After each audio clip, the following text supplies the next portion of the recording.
Helen reached out to PayPlan in 2011 with around £65,000 worth of debt between her and her husband.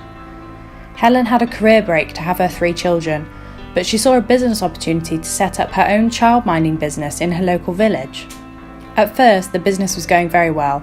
Some months she would earn over £2,000. Her partner always had a good job too, so between them they had a substantial income. However, over time, her business started to dry up, which led to a change in career for Helen. Her new job didn't pay half as much as her previous job, but they continued spending as if they had the same amount of money. She said, "It quickly became obvious we didn't have enough to get by each month. There was a huge shortfall in money. I was in a position where I had to rob Peter to pay Paul every month. I had to juggle money constantly, and it got to a point where I just thought, I can't do this anymore." Helen had a loan with her bank, Lloyds Banking Group, and initially reached out to them as she was struggling to make her monthly repayments. Lloyds then referred her over to PayPlan. She said, "When you get into that situation, you feel very embarrassed.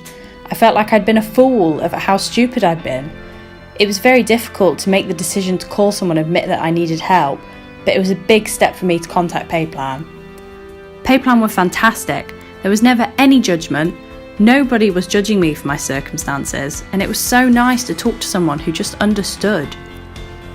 Helen and her husband were recommended a joint debt management plan based on their circumstances, as they had lots of joint debts, and they decided to proceed. She said, "It has been a tough 7 years, but I'm now looking forward to the final few repayments. They are currently still in their plan, but only have around £5,000 left to pay off. The way things are going, they will make their last payment in November 2018. Well done to them, and we wish them all the best in their final few months of their plan." Helen said, "Being debt-free to me means little things, such as being able to buy some books that I've wanted to read for ages but couldn't bring myself to pay for. Other silly little things that some people might take for granted because they can always do it, but for us it's always been a one-off treat that we do now and again. Being debt-free will be a relief and a lesson learnt."